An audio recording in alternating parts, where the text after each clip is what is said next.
आप सभी का स्वागत है। हम बात करेंगे यहाँ पर आज के न्यू अपडेट के बारे में। यूपी ट्रिपल एससी का क्या आज का है प्रमुख अपडेट। तो यहाँ पर आर्थिक आरक्षण को लेकर एक आपका अपडेट है। इसके बारे में एक बहुत सारा यहाँ पर अलग अलग प्रावधान है और उसी में यूपी ट्रिपल एससी अभी तक उलझा हुआ है। आखिर क्यों भर्तियों में इतनी ज़्यादा देरी हो रही है और कब तक यहाँ पर नई भर्ती आएंगी, तो क्या पूरे अपडेट में बोला गया है, उसको लेकर हम एक एक चीज़ को लेकर डिस्कस करेंगे। यहाँ पर क्या है पूरा अपडेट, उसके बारे में हम करेंगे बात। शासनादेश व अधिनियम में आर्थिक रूप से पिछड़े वर्गों के आरक्षण को लेकर अलग अलग प्रावधान। शासनादेश 1 फरवरी 2019 या इसके बाद विज्ञापित होने वाले जो रिक्तियां हैं उनमें आरक्षण का लाभ। अधिनियम की बात करेंगे तो आवेदन मांगे लेकिन लिखित या साक्षात्कार नहीं हुआ तो भी आरक्षण का लाभ। अब यहीं पर एक पेच आपका फंस रहा है।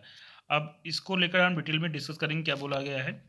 तो प्रदेश में आर्थिक रूप से पिछड़े वर्गों के लिए जारी आरक्षण अधिनियम शासनादेश में भिन्नता यूपी ट्रिपल एससी की कई भर्तियों में रोड़ा बन गया है और आयोग ने शासन से इस विसंगति को जल्द दूर करने का आग्रह किया है, जिससे कि ठप पड़ी जो भर्ती है उनकी कार्यवाही यहाँ पर उनको तेजी से आगे बढ़ाया जा सके। अगला यहाँ पर आपका पॉइंट है कि कार्मिक विभाग ने 18 फरवरी 2019 को एक शासनादेश जारी किया था।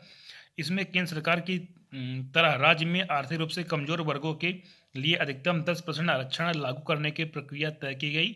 यह है कि लोक सेवाओं और पदों की सभी श्रेणियों में सीधी भर्ती की कार्यवाही में आर्थिक रूप से कमजोर वर्गों के लिए नियुक्तियों में आरक्षण की व्यवस्था 1 फरवरी 2019 या इसके बाद अधिसूचित या विज्ञापित होने वाले रिक्तियों पर प्रभावी होगी और इस शासनादेश को इससे संबंधित अधिनियम का हिस्सा घोषित किया गया है। अधिनियम में इससे भिन्न व्यवस्था भी जोड़ी गई है। आयोग तय नहीं कर पा रहा है कि वह शासनादेश पर अमल करे या अधिनियम को आधार बनाए और इस विसंगति की वजह से कई लंबित भर्तियों में आगे की कार्यवाही अटकी हुई है।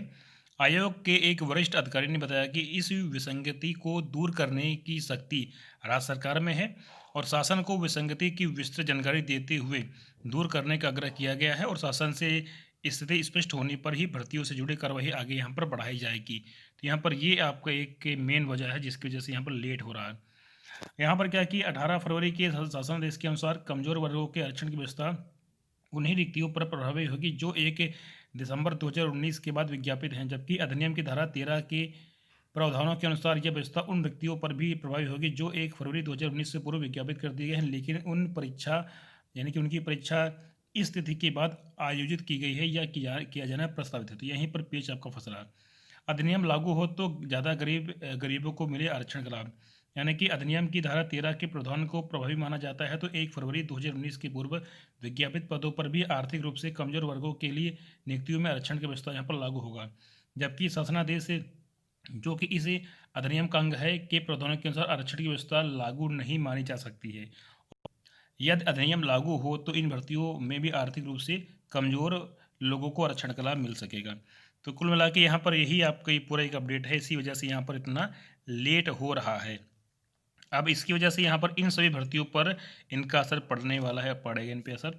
सम्मिलित तकनीकी सेवा परीक्षा 7 नवंबर 2016 को विज्ञापित और लिखित परीक्षा भी इसका होना है। सम्मिलित अवर अभियंता इसका भी आपका 27 दिसंबर 2016 को विज्ञापन, लिखित परीक्षा अभी तक इसका हुआ नहीं है। सम्मिलित अवर अभियंता संगणक, ठीक है, इसका भी अभी लिखित परीक्षा आपका हुआ नहीं है। राज्य कृषि मंडी परिषद संयुक्त संवर्ग, इसका भी लिखित परीक्षा आयोजित नहीं है।